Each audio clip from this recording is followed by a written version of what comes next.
شاہ صاحب یہ کہا جاتا ہے کہ تفسیر در منصور میں یہ روایت موجود ہے جی کہ جب سورہ بنی اسرائیل کی آیت نمبر 26 وآتی ذی القربى حقہ نازل ہوئی تو نبی کریم صلی اللہ علیہ وسلم نے سیدہ پاک کو بلا کر باغ فدق ان کے حوالے کر دیا تھا۔ جی اب اہل تشیع حضرات بھی یہ روایت بہت زیادہ بیان کرتے ہیں، جی سوشل میڈیا پر بھی بہت زیادہ ہی وائرل ہے، تو نوجوان اس کو لے کر بڑا پریشان ہیں۔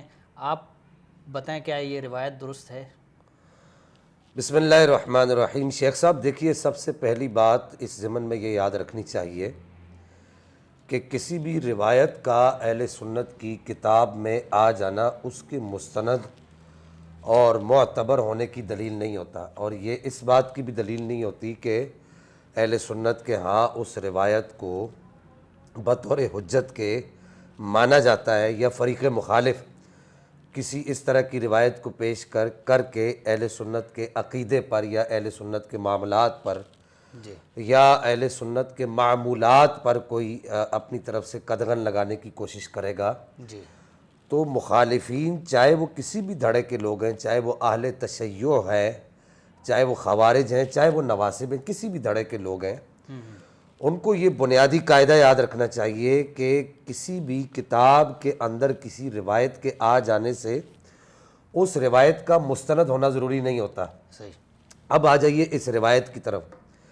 اس روایت کو سمجھنے کے بنیادی طور پر دو طریقے یاد رکھیں۔ ایک تو یہ روایت ہو یا اس کے علاوہ کوئی بھی روایت ہو، کہ ہر روایت کو سمجھنے کے بنیادی طور پر دو طریقے ہیں، جی اور خاص کر کے اس روایت کو سمجھنے کے لیے دو طریقے۔ ایک یہ کہ درایتاً اس روایت کی حیثیت کیا ہے، یعنی کہ اس وقت کے کرائٹیریا کے اعتبار سے، ماحول کے اعتبار سے، یا جغرافیائی اعتبار سے، یا اس وقت کے حالات و واقعات کے اعتبار سے جی اس کی حقیقت کیا ہے، اس کی حیثیت کیا ہے، تو اس کو کیا کہا جاتا ہے کہ درایتاً۔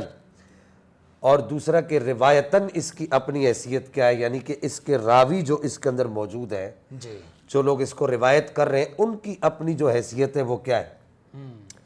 چونکہ میری ملت کا نوجوان اور اس وقت جو لوگ اس پریشانی کا شکار ہیں، وہ روایت سے زیادہ درایت کو اہمیت دیتے ہیں۔ صحیح۔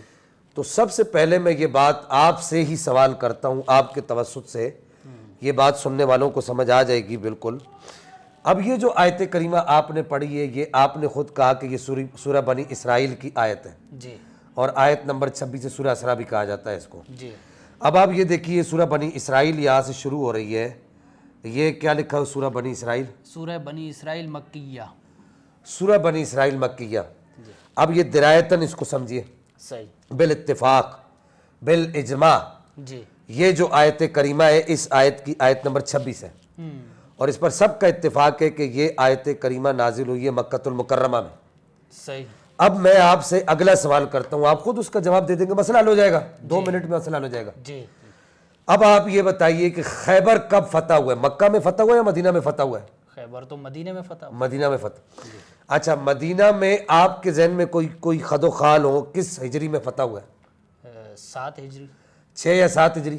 بعض لوگ کہتے ہیں 6 بعد، جی لیکن صحیح ہے کہ 7 ہجری میں خیبر فتح ہوا ہے۔ جی آیت نازل ہوئی ہے مکۃ المکرمہ کے اندر۔ جی اب یہاں آپ درایت کے اعتبار سے دیکھیں، کامن سینس جس کو کہتے ہیں، آپ یوں سمجھ لیں کہ کامن سینس کے اعتبار سے ایسا کیسے ہو سکتا ہے کہ آیت تو نازل ہوئی ہے مکہ میں، جی اور خیبر فتح ہوا ہے مدینہ میں 7 ہجری میں، اور روایت کے الفاظ یہ ہیں کہ جب یہ آیت نازل ہوئی، ابھی آپ نے پڑھ کے سنا ہے، جی جی نبی پاک علیہ السلام نے سیدہ پاک کو بلایا اور آپ کو خیبر آپ کے حوالے فدق آپ کے حوالے کر دی۔ جی تو یہ کیسے ہو سکتا ہے کہ اس وقت تو فدق نبی پاک علیہ السلام کی ملکیت میں تھا ہی نہیں ظاہری طور پر، تو پھر سیدہ پاک کو وہ فدق کیسے دے دیا؟ صحیح آپ کو بات سمجھ آ گئی؟ صحیح صحیح۔ شیخ صاحب دوسری بات یہاں پر سمجھنے والی یہ ہے اسی روایت کے اعتبار سے کہ سیدہ پاک رضی اللہ تعالیٰ عنہا و سلام اللہ علیہا کو نبی پاک علیہ السلام نے اگر فدق عطا فرما دیا تھا، جی تو اہل تشیع حضرات یہاں پر دعویٰ کرتے ہیں وراثت کا، جی کہ فدق سیدہ پاک کی وراثت تھی۔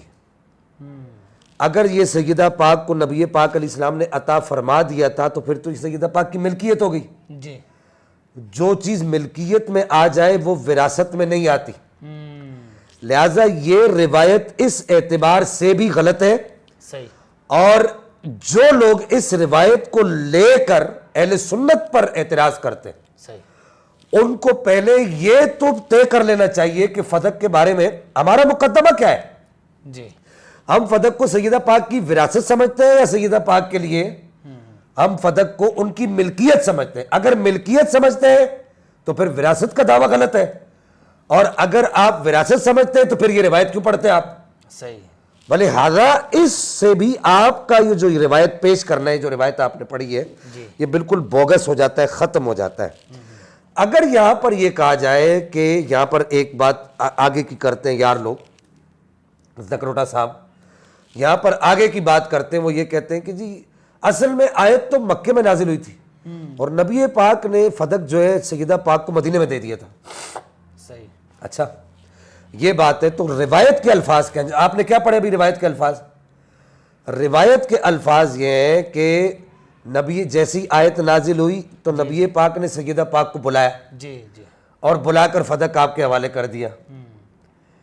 تو یہ آپ کا اس روایت کے ضمن میں یہ کہنا درست نہیں، کیونکہ روایت کے الفاظ خود کچھ ہے، صحیح، اور آپ جو اس کی تعویل پیش کر رہے ہو باطل اور بغض قسم کی تعویل پیش کر رہے ہو وہ کچھ ہے۔ صحیح، تو آپ کی تعویل یا آپ کی وضاحت اس روایت کے ساتھ میچ نہیں کھاتی، لہذا یہ بھی آپ کا کہنا درست یہاں پر نہیں ہوگا۔ اور یہاں پر ایک انتہائی قابل توجہ بات یہ ہے سمجھنے والی کہ جب یہ آیت کریمہ نازل ہوئی تو سیدہ پاک کو بلا کر صرف فدق ہی دیا؟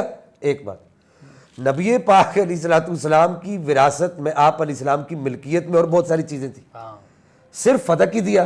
پھر اس سے آگے ایک بات اور سمجھنے والی ہے کہ نبی پاک علیہ السلام کو یہ کہا گیا قرآن پاک میں وَآتِ ذَا الْقُرْبَى حَقَّهُ، کہ اپنے قریبیوں کو ان کا حق عطا کر دو۔ اس کا ترجمہ یہ ہے۔ صحیح، تو اب نبی پاک علیہ السلام کے باقی اعزاء و اقربا وہاں موجود نہیں تھے؟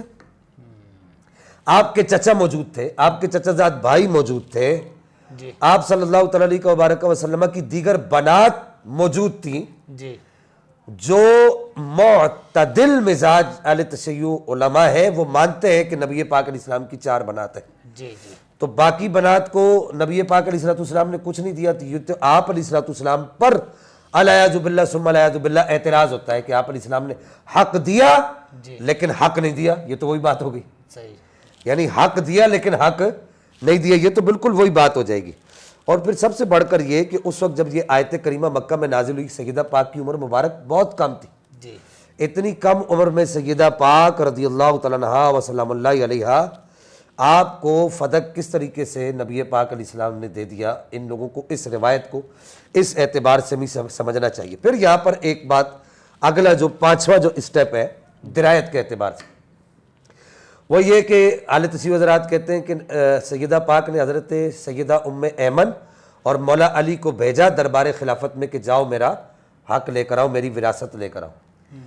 اب یہاں پر سوال یہ ہے کہ سیدہ پاک رضی اللہ تعالیٰ وسلام اللہ علیہا، اگر آپ کو پتہ ہے کہ یہ آیت کریمہ میرے حق میں نازل ہوئی ہے، لہٰذا یہ میری ملکیت میں آ چکا ہے، مجھے سرکار نے ملکیت کے طور پہ دے دیا ہے، اس روایت کا مدعا تو یہی ہے کہ نبی پاک علیہ السلام نے یہ مجھے ملکیت کے طور پہ دے دیا ہے، تو پھر تو سیدہ پاک کا مولا کائنات اور سیدہ ام ایمن کو دربار خلافت یعنی حضرت ابو بکر صدیق کی بارگاہ میں بھیجنا بنتا ہی نہیں۔ صحیح صحیح، جب ان کو وہ مل گیا ہے تو پھر انہوں نے کیوں بھیجا؟ لہٰذا یہ روایت بھی اس اعتبار سے بھی درست نہیں ہے۔ بات آپ کو سمجھ آ رہی ہے میری؟ جی جی، اچھا، اسی طریقے سے اس میں ایک بات اور، اگر اس آیت کریمہ کو پڑھا جائے، اس آیت کریمہ کے جو کلمات ہیں قرآن مجید اور فرقان الحمید کے اندر، آپ ان کے اس آیت کریمہ کے کلمات دیکھیے، وَآتِ ذَا الْقُرْبَى حَقَّهُ وَالْمِسْكِينَ وَابْنَ السَّبِيلِ وَلَا تُبَذِّرْ تَبْذِيرًا، تو ساتھ میں مسکین کا بھی ذکر ہے، ابن سبیل کا بھی ذکر ہے، تفسیر میں کچھ بھی نہیں آیا۔ صحیح، یہ جو روایت اس کی تفسیر میں یہ لوگ پیش کر رہے ہیں اس میں کچھ بھی باقی اور کچھ نہیں ہے، نہ مسکین کا ذکر آیا نہ ابن سبیل کا ذکر آیا کہ نبی پاک پھر سب کو بلاتے۔ بھائی آیت پر فی الفور عمل ہوا نا، جی جی تو پھر مسکین کو بھی بلاتے آ جاؤ بھائی تم بھی لے جاؤ، ابن سبیل کو بھی بلاتے کہتے آ جاؤ تم بھی لے جاؤ. تو یہ تو پوری بات نہیں کی ہوئی، وہ ادھوری بات کر دی. یہ مطلب روایت جو پیش کی جا رہی ہے اصل اس کا آگے ہم دڑم تختہ کرنے لگے ہیں. اصل میں یہ روایت ہی جھوٹی ہے، صحیح صحیح. یہ گھڑی ہوئی روایت ہے، اس کا حقیقت کے ساتھ کوئی تعلق نہیں. اچھا اب یہ تو ہو گیا درایتاً یہ مسئلہ، یہ 5-6 شکوں سے آپ نے سمجھ لیا کہ یہ روایت درست نہیں ہے. درایت اس کا یعنی کہ کامن سینس، آپ آسان الفاظ میں سمجھ لیے کہ کامن سینس جو ہے وہ اس بات کو تسلیم نہیں کرتا کہ یہ روایت درست ہو سکتی ہے. اس کے بعد اب آ جائیے روایتاً اس روایت کا کیا درجہ ہے. اس روایت کو گھڑنے والا جو مرکزی راوی ہے شیخ صاحب وہ ہے عطیہ بن سعید العوفی. عطیہ بن سعید العوفی میں بنیادی طور پر کہہ چکا ہوں، پہلے یہ بات کر چکا ہوں کہ کسی روایت کے اہل سنت کی کتب کے اندر آ جانا اس کے مستند ہونے کی دلیل نہیں ہے، اس کو پرکھا جاتا ہے. اس کو گھڑنے والا کون ہے؟ عطیہ بن سعید العوفی ہے. یہ دیکھیے ہماری اسکرین پر یہ چل رہا ہے کہ امام نسائی نے اپنی کتاب الضعفاء والمتروکون میں آپ نے لکھا ہے عطیہ العوفی. یہ کیا لکھا ہے؟ ضعیف. ضعیف. عطیہ العوفی ضعیف ہے. خدا کا خوف کرو، ضعیف راوی کو لے کے تم تاجدار صداقت، امیر المؤمنین، خلیفۃ المسلمین، خلیفۃ الرسول حضرت سیدنا ابوبکر صدیق رضی اللہ تعالیٰ عنہ کی ذات گرامی پر حملہ کر رہے ہو، شرم نہیں آتی تم لوگوں کو. پھر یہی عطیہ بن سعید العوفی کے بارے میں امام ذہبی رحمہ اللہ المغنی میں فرماتے ہیں کہ یہ دیکھیے لکھا مجمع علی ضعفہ. یہ آپ کے سامنے اسکرین پہ چل رہا ہے کہ امام ذہبی المغنی میں فرماتے ہیں کہ اس کے ضعف پر، اس کے ضعیف ہونے پر محدثین کا اجماع ہے. اچھا صحیح. عطیہ العوفی کے ضعیف ہونے پر محدثین کا اجماع رہا ہے. اور پھر امام ابو سعید العلائی جامع التحصیل فی احکام المراسیل کے اندر آپ لکھتے ہیں کہ عطیہ العوفی کو آپ نے کہا امام الکذابین. یہ دیکھیے کیا لکھا ہے؟ امام الکذاب. اونچا بولے تھوڑا سا. امام الکذاب. امام الکذابین. یہ جھوٹوں کا سردار ہے. محدثین تو اس کو جھوٹوں کا سردار کہے. اصل میں اہل تشیع کے مذہب کی بنیاد ساری کی ساری یہ بوگس بنیاد ہے. یہ ساری بوگس بنیاد ہے. جس آدمی کو کوئی بات کرنے کا اگر شوق ہے تو وہ ہمارے سامنے بیٹھ کر بات کرے. صحیح. یہ کلپ نہ کھیلے یا یہ آن لائن والا چکر نہ ہو. سامنے بیٹھ کر بات کریں، ہم بات کرنے کے لیے تیار ہیں. صحیح. پھر اس کے بعد امام ابن شاہین رحمہ اللہ نے الضعفاء والکذابین میں آپ فرماتے ہیں کہ عطیہ العوفی، یہ آپ کے سامنے چل رہا ہے، عطیہ العوفی کے بارے میں امام احمد اور امام یحییٰ بن معین، علم حدیث کے بہت بڑے پہاڑ ہیں دونوں، ضعفہ احمد و یحییٰ، یہ آپ کے سامنے چل رہا ہے کہ امام احمد اور یحییٰ بن معین، امام احمد بن حنبل، ان دونوں نے اس کو ضعیف قرار دیا ہے. اب شیخ صاحب یہاں پر سب سے اہم بات سمجھنے والی یہ شرح علل ترمذی ہے، آپ کے سامنے اس کا چل رہا ہے، اسکین چل رہا ہے ہماری اسکرین پر. شرح علل ترمذی میں ابن رجب حنبلی نے بڑی زبردست بات لکھی ہے کہ وہ کہتے ہیں کہ عطیہ العوفی ایک کام یہ بھی کرتا تھا کہ ابو سعید کی کنیت کلبی کے لیے استعمال کرتا تھا. کلبی سڑا ہوا رافضی راوی ہے. اچھا. اور یہ اس کا استاد تھا. یہ ابو سعید کی کنیت استعمال کر کے کلبی نے خود کہا، یہ آپ کے سامنے چل رہا ہے، کلبی نے خود کہا کہ عطیہ العوفی ابو سعید کی کنیت ہمارے لیے استعمال کرتا ہے، اور ابو سعید بول کے لوگوں کو دھوکہ دیتا ہے کہ یہ ابو سعید خدری نے کہا ہے، حالانکہ اس نے بات ہم سے سنی ہوتی ہے جو ہم نے جھوٹ گھڑی ہوتی ہے کلبی نے. اور کلبی کے بارے میں سب جانتے ہیں کہ یہ انتہائی سڑا ہوا رافضی راویوں میں سے یہ ایک راوی ہے. اور یہ بات حضرت سفیان ثوری رضی اللہ تعالیٰ عنہ نے بھی اسی شرح علل ترمذی کے اندر آپ نے فرمایا کہ یہ جو کلبی ہے یہ خود کہتا ہے کہ عطیہ العوفی ہمیں ابو سعید کر کے بیان کرتا ہے اور اس سے وہ لوگوں کو دھوکہ دینا چاہتا ہے. اچھا یہاں پر اب اہل تشیع حضرات ایک کہتے ہیں کہ جی کلبی تو خود جو ہے وہ ضعیف ہے، کلبی تو خود وداع الحدیث ہے، وہ گھڑنے والا آدمی ہے، اس کی تو کسی بات کا اعتبار نہیں. تو آپ نے اس کی اس بات کا اعتبار کیوں کر لیا تو اس کا جواب بھی شرح علل ترمذی میں ابن رجب حنبلی نے لکھا کہ امام سفیان ثوری سے پوچھا گیا کہ آپ پھر اس سے روایتیں کیوں لیتے ہیں جب آپ کو پتا ہے کہ کلبی جھوٹا ہے، جھوٹی روایتیں گھڑتا ہے، تو آپ پھر اس سے روایتیں کیوں لیتے ہیں؟ تو حضرت سفیان ثوری نے ارشاد فرمایا کہ انا اعرف صدقہ من کذبہ، انا اعرف صدقہ من کذبہ، میں اس کے سچ کو اس کے جھوٹ سے پہچاننے کی صلاحیت رکھتا ہوں، اللہ نے مجھے یہ صلاحیت عطا فرمائی۔ صحیح۔ اب سب سے آخر میں یہاں پر تفسیر ابن کثیر کا میں حوالہ دینا چاہوں گا۔ اسی آیت کے تحت علامہ حافظ عماد الدین ابو الفدا عماد الدین ابن کثیر نے لکھا ہے کہ وَهَذَا الْحَدِيثُ مُشْكِلٌ لَوْ صَحَّ إِسْنَادُهُ لِأَنَّ الْآيَةَ مَكِّيَّةٌ وَفَدَكَ إِنَّمَا فُتِحَتْ مَعَ خَيْبَرَ سَنَةَ 7 مِنَ الْهِجْرَةِ فَكَيْفَ يَلْتَئِمُ هَذَا مَعَ هَذَا فَكَيْفَ يَلْتَئِمُ هَذَا مَعَ هَذَا۔ کہتے ہیں کہ بھائی یہ تو ساری روایت ہی اشکال کا شکار ہے، اگر اس کی اسناد ٹھیک بھی ہو جائے تو یہ کیسے ہو سکتا ہے؟ تفسیر ابن کثیر میں لکھا ہے یہ کیسے ہو سکتا ہے؟ خیبر تو مدینہ میں فتح ہوا، آیت مکہ میں نازل ہو رہی ہے، تو یہ تو بالکل تضاد ہے۔ تو کہتے ہیں یہ بات بھی درست نہیں ہے۔ صحیح۔ اور آگے کہتے ہیں کہ اذا فهو اذن حدیث منکر والاشبہ انہ من وضع الرافدۃ واللہ اعلم۔